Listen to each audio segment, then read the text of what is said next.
The opinion expressed on this program, Money and Business, are those of the host and his guests, are not necessarily reflect the opinion of Radio Shalom. Please read the prospectus before investing in mutual funds and consult with your financial advisor. Live from the studios of Radio Shalom, 1650 AM in Montreal, Canada, the city of Joie de Vivre, the world capital of culinary variety, and the home of the Montreal Canadiens. This is the Money and Business Show with your host, Samuel Izerzer. Every week, Samuel and his guests discuss money, investments, financial services, and the world economy. Over the next hour, you can have your questions about business and personal finances answered. So call 514-738-4100, extension 200, to speak with Samuel and his guests. And now here is the host of the Money and Business Show, Samuel Izerzer.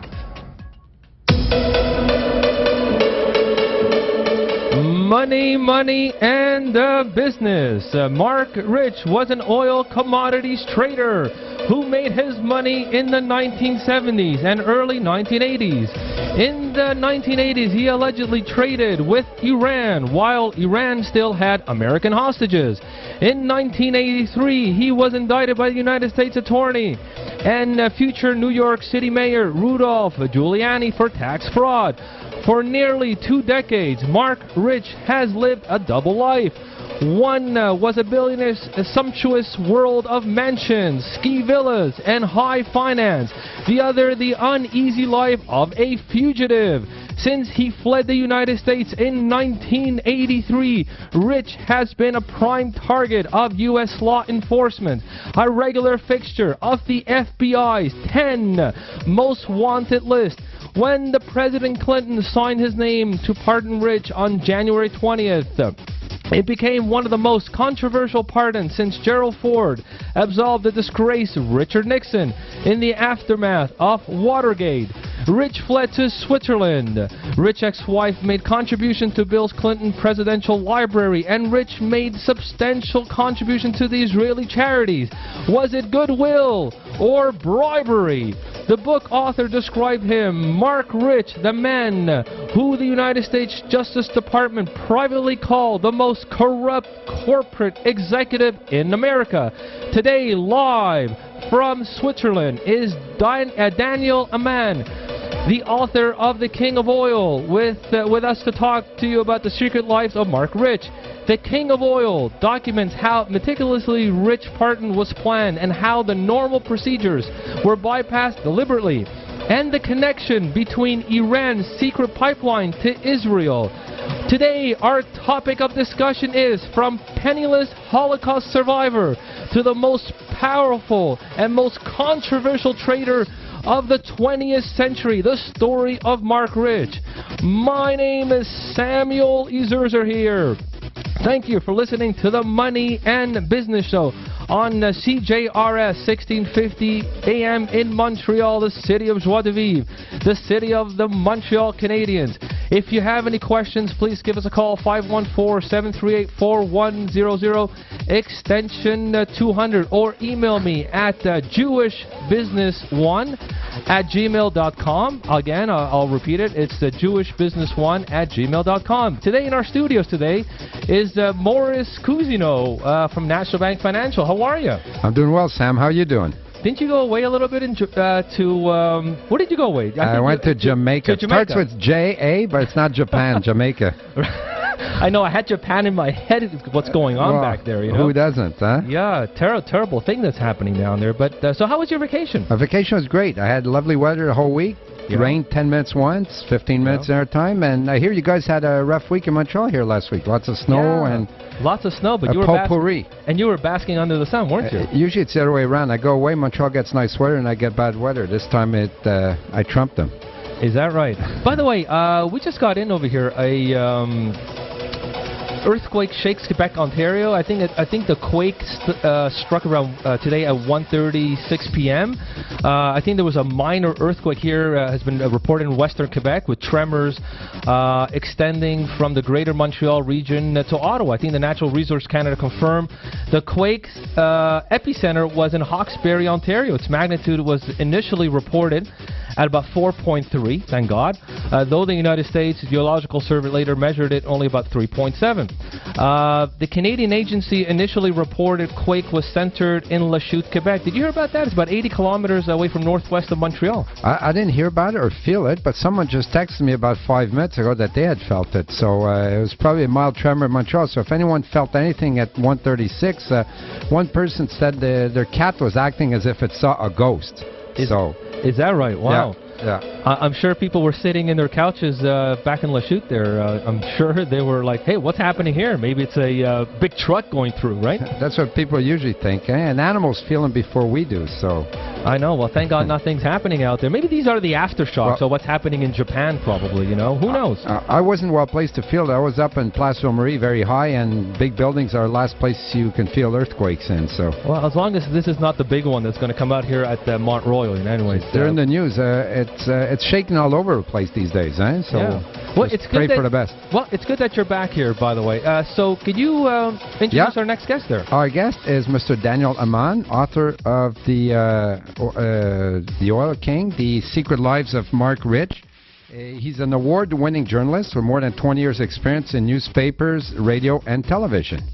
He was born in 1963, raised in Switzerland, and educated at Zurich University, UC Berkeley, and the Foundation for Post-Universitaire International in Paris. He holds an MA in Political Science, History, Constitutional Law. In December 2010, he was named Swiss Business Journalist of the Year. In 2007, he won the renowned George von Holtzbrinck Prize for Business Journalism. In 2006, he was awarded the Swiss Media Prize for Finance Journalism. He currently lives in Zurich, Switzerland, where we are contacting him right now, and he's coming to us live from over there. That's right, live from Zurich, Switzerland. How are you, Daniel? I'm fine, thanks a lot. Good. I can barely hear you, but I hope this will be better in a few minutes. Yes. Well, we're talking over here, you know, Montreal, Switzerland, but no, but I can hear you well. Don't worry about it. Okay, great. So you're the king. Obviously, you're the author of The King of Oil, The Secret Lives of Marc Rich. What is so fascinating about Marc Rich that you wanted to write the book about? Well, the fascinating thing about him is, for people who don't know him yet, that he barely escaped the Holocaust during the Second World War. When he was about 7, he fled Belgium with his parents. It was actually the day the Germans attacked Belgium. They fled to France and escaped in the end finally to the United States. So he came to the United States with barely his clothes, not much more, a very poor family. And he rose to become one of the most influential, most powerful commodity traders of all time. I would say he was the most powerful and richest, most wealthiest commodity trader of the 20th century. So this was his life story is fascinating enough. What was even better for me as a journalist is that he never talked to any journalists at all. I was the first one he really talked in detail about his life and about his business. So this was a once-in-a-lifetime chance, and I decided to write a book about him. So how did you get in touch with him? You called him, or you texted him, and you emailed him, or somebody that you know? Or well, I actually, being a journalist, I actually tried to talk to him for more than 7 or 8 years. The first time I tried to get in touch with him was in 1999. At that time, there were still machines like a fax machine, so I sent him a fax asking for an interview, but he politely declined because he, as I was saying, he wasn't really fond of journalists. But he told me, well, why don't you try it again in half a year or so? And it became something like a sport for me. I wrote him. First it was letters, then faxes, and in the end emails twice a year asking for an interview. And you were persistent. I think it was in 2006 he said, okay, why don't we meet? You were pretty persistent, is that right? Yeah, you could say so. Yeah. In the end, I think that's the thing he liked, because being a commodity trader, he knows all about being persistent, and Yes, I think he liked my persistence, and in the end he agreed to be interviewed. So when you interviewed him, what did you ask? What was the first question you asked him? You know, did you talk about the secrets of the Israeli pipeline to Iran or something? What did you ask? What was your first question? I'd love to know that. A very interesting question. I have to think about it. I guess it was some small talk to get the ball rolling. But I think one of the first questions was what were his milestones in his life, business-wise? Which were the most important businesses he did, the most important trades? And so we got right into the middle of the topic, because his relationship to Iran was crucial to his success. And this started when Iran still was Persia. So he traded with this was in the early 70s. He traded oil with the Shah of Persia. So he trusted you, obviously, right? Because he knew you were, you were a tough but fair journalist. Is that right? This is what I think. Exactly. I think. Well, he at the beginning he was a bit hesitant, but I think he realized that he can trust me, and trust is something that is very important to him. It's a funny thing that you ask about trust, because he did a lot of multi-million deals with a handshake, without any contracts, written contracts. Just he said, my word is my bond, and so trust is very important to him. So he trusted you, and you wrote about it, and he liked what you said. Is that right? Well, I think at first, I don't know if he really liked it, but he did trust me, and I told him from the beginning that this will be my book, not his book, and that I have to have the total journalistic freedom.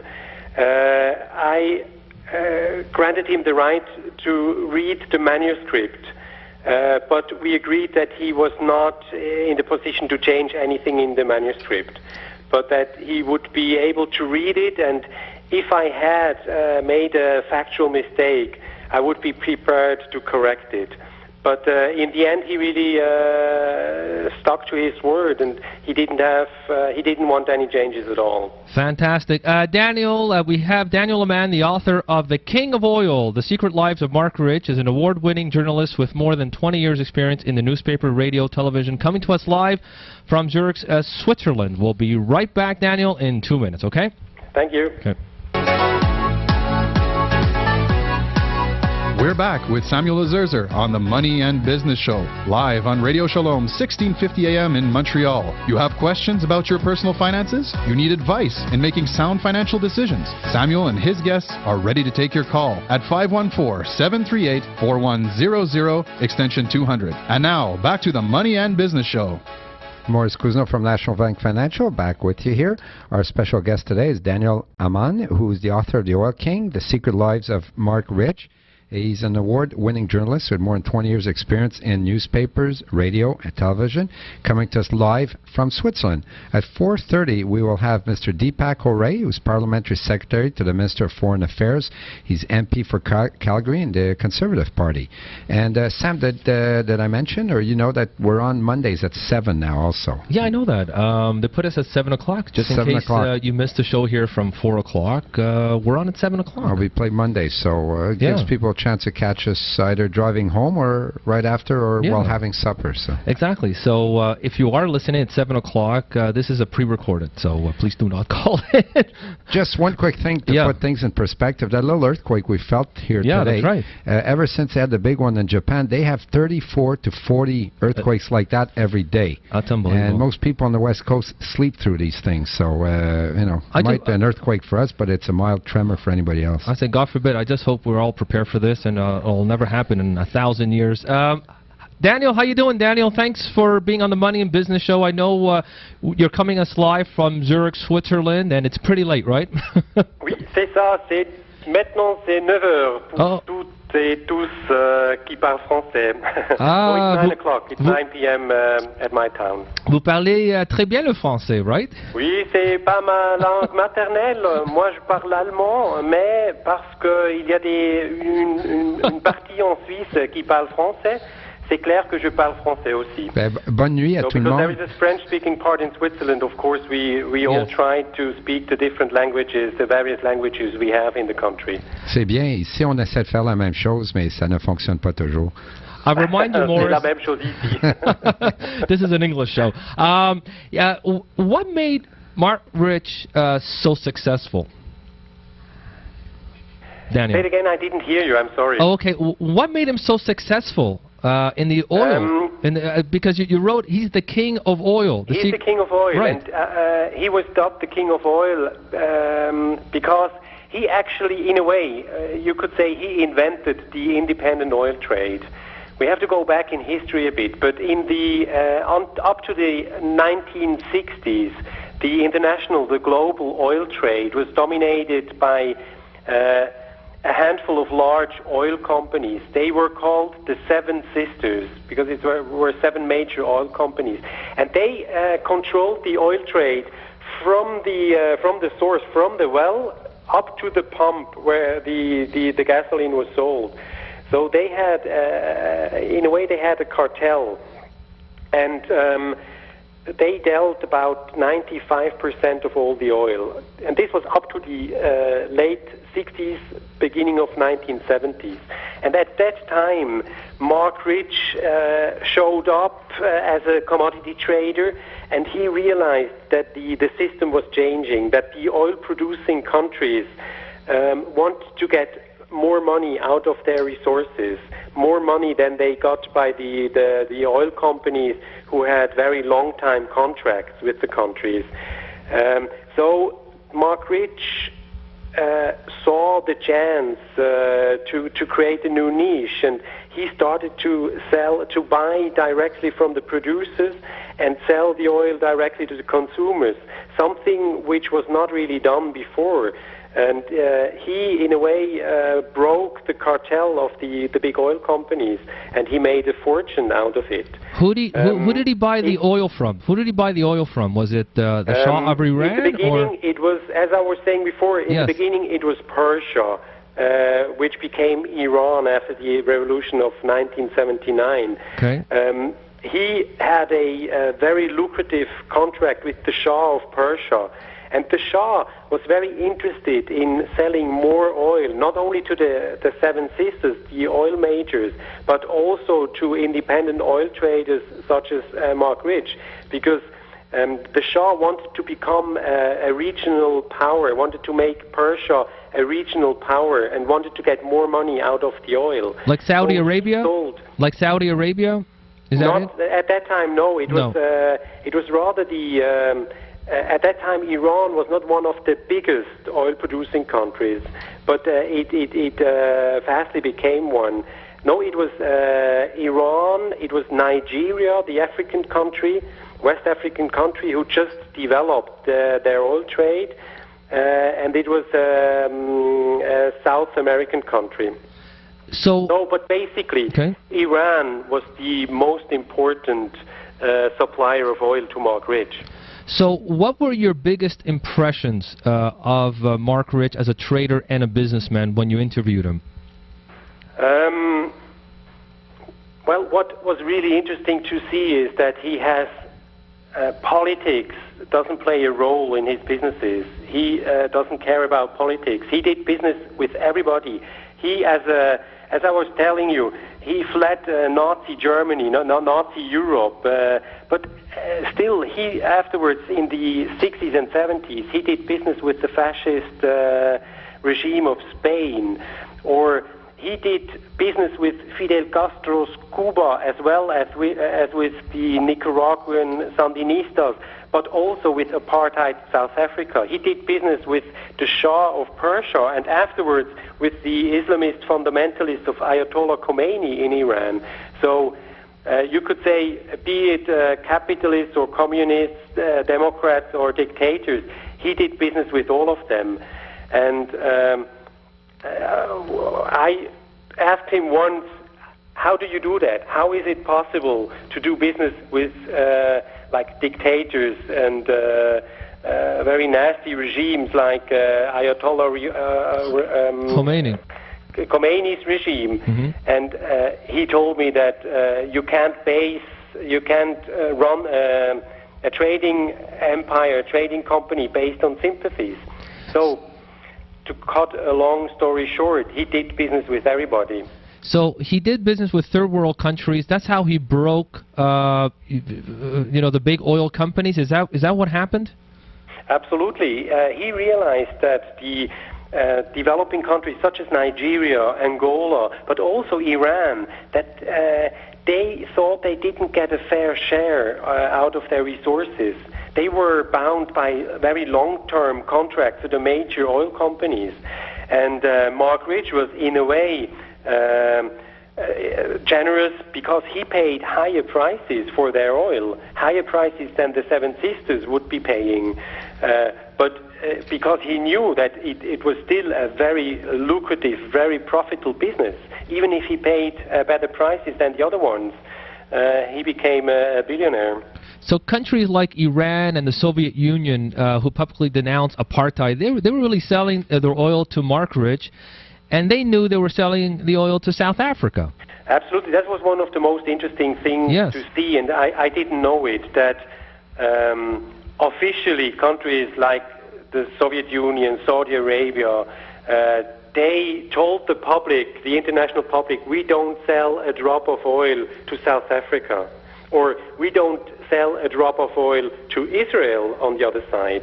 And but behind the scenes, they sold their oil to Marc Rich, and Marc Rich sold the oil, supplied the oil to Israel and South Africa.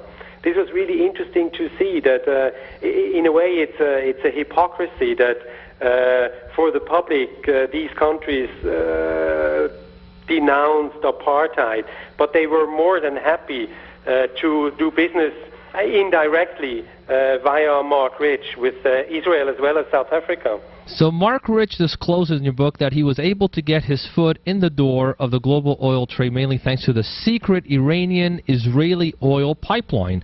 I'm surprised that pipeline ever existed between the state of Israel and Iran. Can you just tell us a little bit more about that secret pipeline then? Yes, sure. It was hardly known that this pipeline existed, which is really, really interesting. The pipeline went from Eilat at the Red Sea to Ashkelon at the Mediterranean over Israeli territory. Mm-hmm. It was built in the 60s, and it was a secret joint venture between Israel and Iran, the Shah of Persia. And it was in the interest of Israel because they got a lot of oil, received a lot of oil through the pipeline. They had a share out of the pipeline. So the supply of oil to Israel, which was always a strategic, very important topic and problem to get enough oil. So they had enough oil. And the Shah of Persia was able to sell more of his oil. But officially, Persia and Israel didn't have any diplomatic relations at all. And officially, the Shah always said that Persia is not selling oil to Israel. But unofficially, they did. And it was a sort of a win-win situation. And it was technically, it was Marc Rich who bought the oil in Persia, brought it, transported it with a big tanker to Eilat, where it was transported through the pipeline. So the pipelines really was Israeli territory, and he brought in one of those super tankers to unload the oil. Is that what happened? This is correct, exactly. And this was the way it was happening. And the interesting part is that because the transport was so much cheaper, like transporting the oil through the pipeline was so much cheaper than transporting the oil with tankers all the way down to South Africa and up again to Europe or the United States. it was much cheaper to use the pipeline. So it was a fantastic business for Marc Rich. He was able to buy the oil for a higher price than usually, but to sell the oil for a lower price. But thanks to the cheaper transport costs, it was still a fantastic business. So, and at the time then, it's important to know, the Suez Channel, the Suez Canal was closed. So it was not possible to transport the oil through Egypt. So, in The King of Oil, Marc Rich openly talks about the Ayatollah Khomeini Iran, his most important supplier of oil, with whom Rich maintained much more intensive business relationship than was previously known. How intensive was this relationship with Ayatollah Khomeini and Marc Rich? I mean, we're talking the enemy here at that time. We are. No, it was very. I would say Iran was the most important client of Marc Rich if it comes to supplying oil to Marc Rich. He bought the bulk of the oil he was selling. He bought from Iran, and the interesting thing is that it started with when Iran was still Persia and the Shah was in power. But when the Shah was toppled by Khomeini and the Islamists, they turned to Marc Rich to continue the business, which is nobody would have thought that this was possible. But even more surprising is that Marc Rich was selling the Iranian oil to Israel at the time when Khomeini said Israel has no right to exist, and at the time when Iran was threatening Israel to destroy Israel and didn't even talk of Israel but only of this kind of entity, Jewish entity in the Middle East. So officially they were bitter enemies, but unofficially Iran and Israel were trading oil via Marc Rich. And I think this was the most important, the most startling information or revelation I found doing the book. To see that officially they were on the brink of war in a way, but unofficially they did business. Okay, and great. Marc Rich became a very wealthy man, important supplier of oil to Israel. I would say without Marc Rich, Israel would have had existential problems. They would have had economically a difficult time. Daniel, stay on board over here, maybe a few minutes, 5 or 7 minutes. We're going to be having Mr. Deepak Oberoi, Parliamentary Secretary of the Minister of Foreign Affairs. We'll be back in 2 minutes. Okay, thanks a lot. And we have also online here Daniel Aman, the author of The King of Oil, The Secret Lives of Marc Rich, is an award-winning journalist with more than 20 years of experience in the newspaper, radio, and television, coming to us live from Switzerland. Daniel, still there? Still here. Wow, you heard the MP talk about the oil and everything. Yes, of course. What a tragic, what a catastrophe. I guess it will change the energy policy in many countries. And look, oil has been going up, but we're talking about the oil industry with Marc Rich. Imagine if you had a monopoly in those days. Imagine where oil would be right now. Absolutely. So these are, of course, with the developments in Japan, in the Middle East, in Northern Africa, these are high times for commodity traders because they have their best time business-wise when things are going not smoothly. So this is I guess they work 24 hours a day at the time now. Exactly. Okay, great. Daniel, please stay on board. He's the author of The King of Oil, The Secret Lives of Marc Rich. We'll be right back in 2 minutes. We're back with Samuel Azerzer on the Money and Business Show, live on Radio Shalom, 1650 AM in Montreal. You have questions about your personal finances? You need advice in making sound financial decisions? Samuel and his guests are ready to take your call at 514-738-4100, extension 200. And now, back to the Money and Business Show. Maurice Cousin from National Bank Financial. We're into the home stretch. I'll run some figures for you here. The Dow Jones was down 242 to 11,613. The S&P 500 has erased all of its 2011 gains, down 24.99 to 1256.88. The TSX was down also, not as much, 24.76. It was down mostly yesterday and Monday to 13,522.2. Gold is up 4.5, $4.50 to 1,397.30. Oil is up $1.31 after coming down for 2 days. It's at 99.29. And the Canadian dollar is down also because of what's going on in Japan. We're down to 1.0087 after being close to almost $1.03 US a week ago. Go ahead, Sam. And we're back. Oh, I just want to say we're back with our final guest, Mr. Daniel Aman, the author of The King of Oil, The Secret Lives of Marc Rich. He is an award-winning journalist with more than 20 years' experience in newspaper, radio, television, and he's coming live from Switzerland. Go ahead, Sam. Yes, Daniel, thanks a lot for being on the Money and Business Show. We appreciate it. You know that? My pleasure. Merci. Merci beaucoup et gracias. And I don't know how to say that in German, but whatever. Dankeschön. Is that what it is? Dankeschön sounds good. Merci beaucoup et ça c'est très bien. Maybe we'll do a French show one day. You know, maybe our French listeners may want to listen to that. So who knows? Can you discuss? I feel comfortable in English. Okay, I would have a harder time in French, I have to admit. Okay, great. Even now, the true reason behind the Rich pardon cannot be discussed honestly, perhaps because they implicate the American government and the security services of the State of Israel. What is the connection between the U.S. government and the Mossad in the Marc Rich affair? Marc Rich, and this was not known up to my book, Marc Rich regularly offered his services to the Israeli intelligence service Mossad because he had contacts in countries such as Syria, Russia, Lebanon, or Yemen, Ethiopia, where neither Israel nor the United States had any contact nor access to people in power. And he regularly shared information. Marc Rich regularly shared information with the Mossad as well as with the U.S. State Department.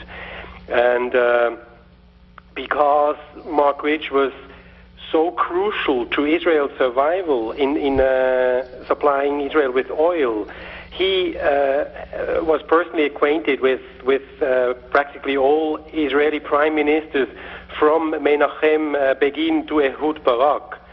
So he really was very important to Israel. And if he hadn't been persecuted by the United States, the Justice Department, he would have been even more helpful, I guess, for the U.S. At that time, if I remember reading a little bit, Shimon Peres, a former Mossad director, General Shabtai Shavit, and a host of other important figures in Israel and the American Jewish community, why was winning the pardon was a top priority for the Israeli officials? Is it because Rich has long been a financial and intelligence asset for the Jewish state? Is that it at that time? Absolutely. I think, and especially the oil trade was... I would say without Rich, Israel would have had extremely big problems. Yeah. I think he was Israel's survival in a way was dependent on Marc Rich, the trader, the oil trader, and coming forward and talking to the U.S. President Bill Clinton and really trying and pushing him hard to grant the pardon to Marc Rich, I think was a sign of showing gratitude to Marc Rich. So that's why they were pushing for the pardon. Former New York... I guess so. I don't think it was... I don't really think it was his former wife who was a important sponsor of the Democratic Party. It might have been important to make Bill Clinton listen to her and be aware of Marc Rich being a fugitive. But in the end, I think the real reasons he was pardoned was because of Israel and the Israeli politicians really pushing Bill Clinton hard to grant the pardon. So let's go back here to the United States, New York specifically. Mayor Rudolph Giuliani, who was a U.S. attorney before entering politics, prosecuted former fugitive oil trader Marc Rich because he realized that Rich was a blockbuster case for him to build his political career. Is that right? I would say so, yes. He really realized that this could be his springboard to for a political career. And if you look at the charges, I think the main charge was trading with the enemy Iran, which of course at the time then, it was in 79 when American hostages were held in Iran. It was a trauma for the United States, and at that time Marc Rich was doing business with Iran. Of course this was a uproar for the Americans, but you have to remind that Marc Rich's company was a company in Switzerland. It was a Swiss company, not an American one. So it was a Swiss company doing business with Iran, and this was perfectly legal according to Swiss law. But Giuliani didn't really care about other countries' laws, and he prosecuted Marc Rich. So let me get this straight. Giuliani wanted to put Rich in jail, right? Yes. And Giuliani nevertheless found out too late that Marc Rich was the American CIA, they call it the laundryman, and was immune, right? So was he right to implicate the CIA at that time? Well, I think Giuliani didn't care. This is maybe it's a peculiar thing about the United States, that different branches of the administration act totally contrarian.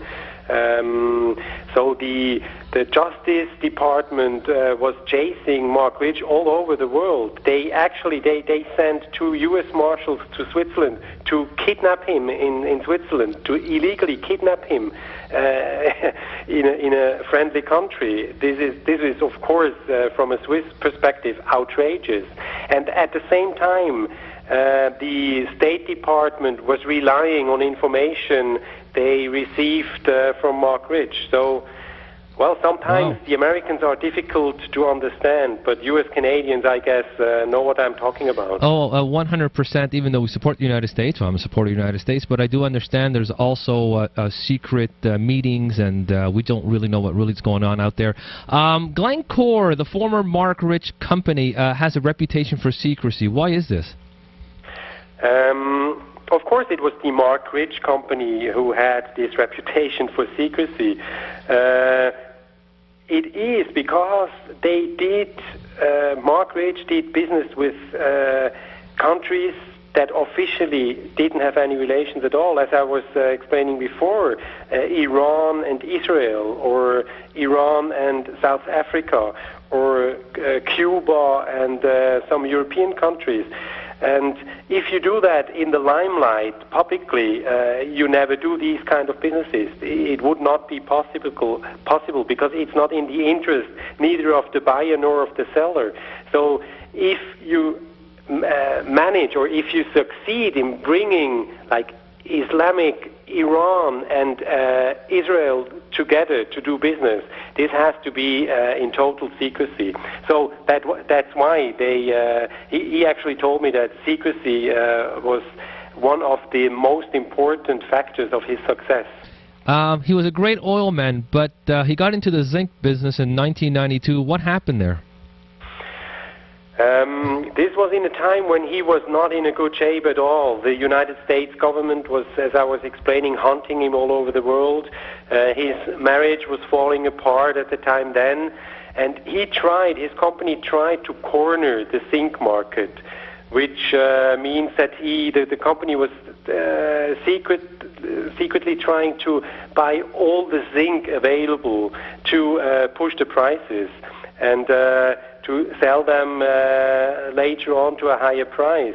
The problem was it didn't work because it was a artificial rise of prices, and when the prices fell, this was a disaster for the Marc Rich and company. They lost I think they invested more than $1 billion in this high-risk operation without hedging this risk, without hedging the position. And $1 billion in the early 90s was much more than it sounds today. And in the end, the company lost about almost $200 million. And this was actually one of the factors that Rich was later forced to sell his company to his management. So which deal? Because of this loss. Yeah. So which deal did Glencore make the most money? Was it the oil? What the commodities? Where did they make their money? Oil. They're still big in oil, but they deal with everything from aluminum to zinc. Every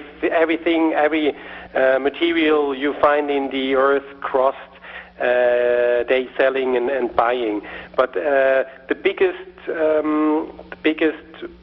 departments are the oil department and the aluminum department. Are they still dealing with South Africa, Iran, Libya? Of course they're dealing with South Africa. Yeah, okay. Today South Africa is a democratic country, but the funny thing is that even though Marc Rich was trading with apartheid South African, even the new democratically elected government of Nelson Mandela, they stuck to Marc Rich because he was a very good trader with all the contacts they needed. So even if there were regime changes, like in South Africa, the old as well as the new government did business with Marc Rich. We have a couple of minutes left. I know it's been a long interview, Daniel, and thanks for coming on to our show. But you say that Switzerland was the golden cage for him, safe from any problem with the law. Can you expand on that? Because I want to know if the laws have changed now instead of the 1970s or 80s. Has Switzerland changed? Yeah, it was in the 70s, 90s. Switzerland, as a neutral country, didn't take part in all the boycotts, international boycotts and embargoes, neither Iran, South Africa, nor any other boycott. So it was a deliberate decision to found the company in Switzerland because it was legally to do business with all the countries. But when I say it was a golden cage for Marc Rich, it's more because he really was chased all over the world by American agents. He was only safe in Switzerland, in Spain, because he is a citizen of Spain, and in Israel. But any other country, he had to be extremely cautious not to be caught by American agents. He had to be cautious which planes he would take. He had to avoid American airspace when, for instance, he flew to the Caribbean or to South America.